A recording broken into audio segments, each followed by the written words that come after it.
Dear Black Suit, I didn't set out to betray him, but it's strange how quickly lines blur when no one knows who you are.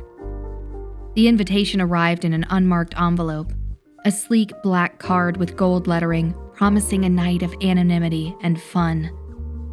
To become someone else, even if only for a night.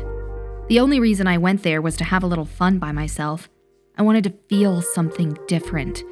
I'd been married to my husband for 10 years and engaged 5 years prior to that. All I wanted was to spice things up a little, but a harmless escape turned into something I couldn't take back. The invitation was to a masquerade party set out in Hollywood Hills. The address was close to the Sunset Strip, a place I regularly frequented. I'd heard about the exclusivity of these parties from a client once. At first, I only saw this as an opportunity to network. My agency was always looking for more connections and clients in the world of luxurious real estate. As one of the top real estate agents in this area, I usually encountered many affluent people. But the thought of me getting one of these coveted black cards blew me away. I had no idea where the invitation came from, but that didn't matter. My life had settled into a monotonous loop of routines. The same mornings, the same dinners, the same silences that stretched between my husband and me. I wasn't unhappy exactly, just restless, bored even.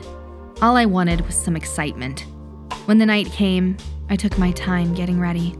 The emerald dress I decided to wear still fit my body perfectly. It was a dress I hadn't worn since our honeymoon 10 years ago.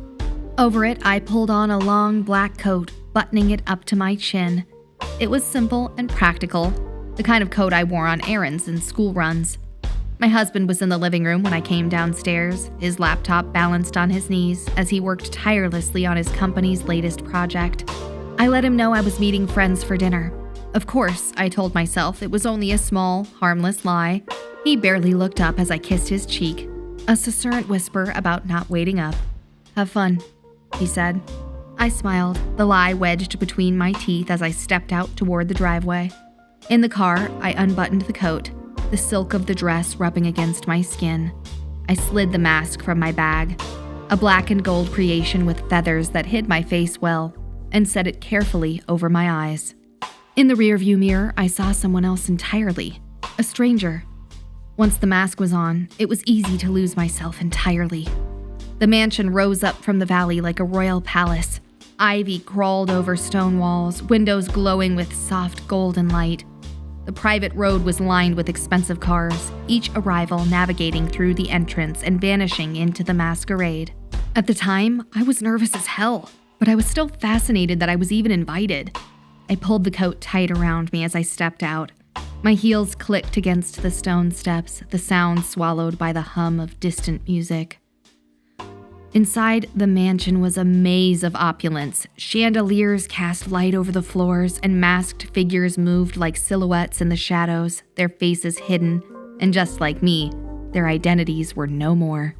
I let the coat fall from my shoulders and left it with a dark-eyed attendant who didn't ask for my name. "All secrets are kept within these walls. Enjoy it while it lasts," the man said with a smile. With wide eyes, I nodded and walked in.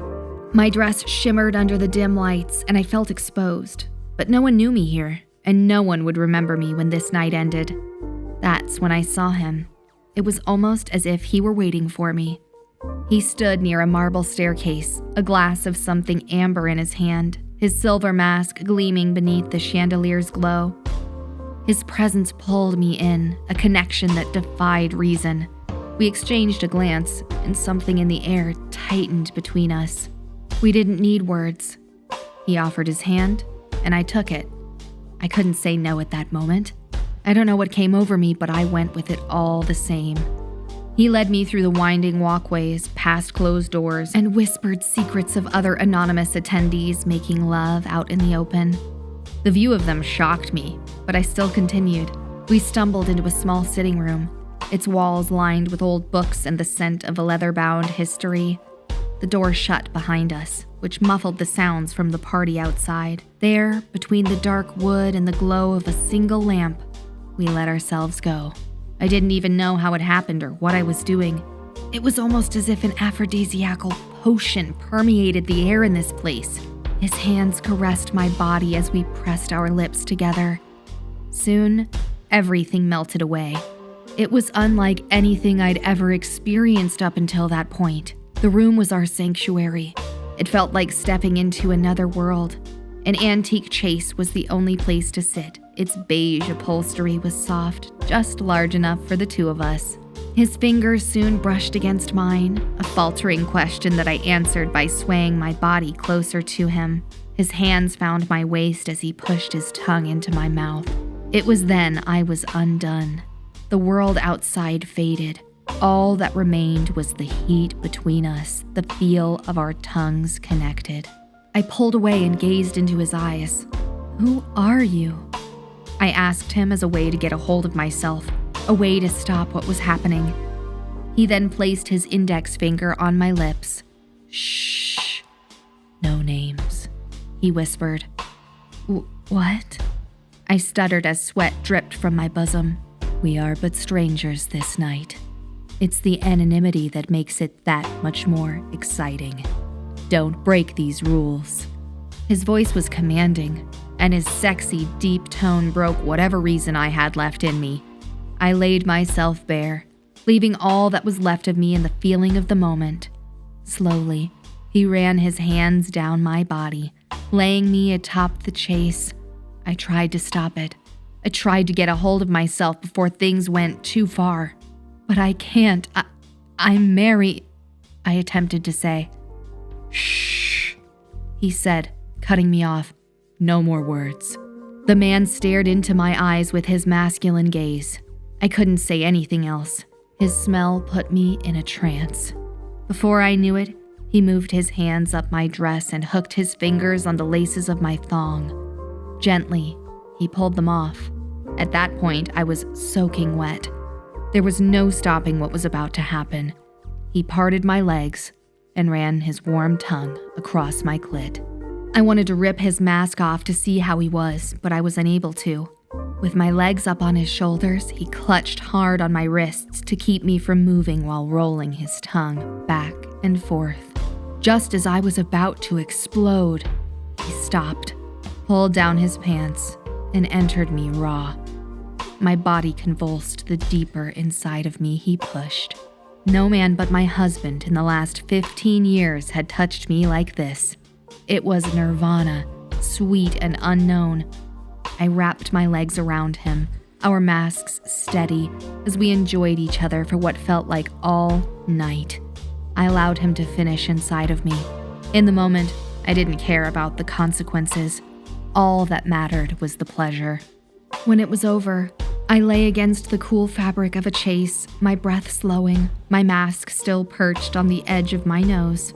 He sat across from me, the silver mask now resting in his lap, his face half in shadow. That's when recognition hit me. I knew him. Not his name, but his face. He was the man from the gym, a famous celebrity personal trainer, the one I'd seen countless times, our paths crossing on treadmills and weight benches. We had never spoken, and not a single word had been exchanged between us, just glances, fleeting and meaningless, until now. My pulse thrummed in my ears as I stood, adjusting my dress and sliding my mask back into place. He said nothing as I left. I rejoined the party, having crept back into the anonymity of the scene. By the time I got home, my husband was asleep, laid out on the couch. I didn't disturb him. To be honest, I couldn't even bear to look at him after what I'd done. Upon taking a quick shower, I headed to bed, trying desperately to forget what had just occurred. But the smell of him, the taste of him, all of it had me screaming internally for more. A week later, I was at the gym, trying to get back to normalcy. I set the treadmill to a steady pace, with the hope that each step would dull the desire still pulsating in my bosom for that man. But then I saw him. He was by the weights, lifting as sweat dripped from his toned, muscled body. And to my surprise, he spotted me. My body shook as he walked over, wiping his hands on a towel with a smile. "You finally showed up," he said, his voice just loud enough to reach me over the noise of the machines. "What are you doing?" I asked, keeping my eyes on the treadmill display. He leaned against the rail, his body close but not touching. "How about we do away with pretenses?" he said. The way he spoke turned me on. "You've had a week to contemplate who sent you that invitation. I know you've thought about it, haven't you?" I pressed the emergency stop on the treadmill. "Wait, are you saying that you're the one who invited me?" "Yes," he smiled. "The owner of this place is a dear friend. He provided me with your name. I did the rest." I was stunned. "But why? Why me?" "Because," he moved his hand closer, "I've been watching you. You seemed like someone who needed a chance to let go. I wanted you. I gave you an opportunity, and you took it. We needed each other that night." My fingers tightened around the handrail. "And now?" I asked. "You felt something that night. I think you still feel it. What we experienced hasn't faded. We still need each other," he said. His eyes exuded the same passion I saw that night. A dozen responses tangled in my throat. I was married. I had a life. But beneath the shock, something else was there. A curiosity I couldn't deny. "I don't know. I really don't think we should," I began to say. "You don't have to answer now," he interrupted. "Just take your time. I'll be waiting." He walked away, back toward the weight room area. I stood there as the people on the treadmills next to me gave me snooping glances. I knew it was wrong, but the passion I felt that night was like a drug that called to me. I spent days caught between two worlds, the quiet comfort of my marriage and the pull of forbidden passion. Each morning at the gym, he was there, his presence a silent question. This beautiful man's eyes held a promise, a reminder of what we'd done and what we could do again. He didn't push me for a decision. His approach was subtle, a brush of his hand as he passed, a lingering glance, a soft-spoken, "You know where to find me." I told myself I needed time, that the decision was too heavy to make in stolen moments. But the truth was, I liked living in the indecision. As long as I didn't choose, I could keep the door open, both to him and to the life I already had. Often, I'd imagine slipping back into that man's arms, feeling the sweat of his body against me again. On other days, I'd wrap myself in my husband's embrace and try to convince myself that it was enough. Some days it was, other days it wasn't, but I still made do. Weeks went by and I never gave him an answer. I let the days pass, and each encounter at the gym was a test of my willpower. He'd catch my eye and offer a smile, but he never asked again. It was as if he knew that my silence was its own kind of answer. I didn't tell my husband. I didn't confess to my friends. The secret sat inside me like a stone at the bottom of a motionless pond. I wanted to believe that if I held still enough, it would sink out of sight and become lost beneath the surface. But sometimes, when I'm alone, I still feel it there. The memory of that night, of my desire. It wasn't about betrayal or a need for something more. To tell you the truth, it wasn't even about love or even lust. It was just a moment where passion overtook my reason. There was no grand deception, and there certainly wasn't any deep-seated discontent for my husband to blame for this. It was merely the perfect storm of anonymity, opportunity, and yearning I didn't know was there until it was too late. So, Black Suit, I wish I could offer you a neat explanation, but all I have is the truth. Sometimes there is no why. Sometimes desire just needs an unlocked door. And for that one night, I let mine swing wide open. Sincerely, Amani.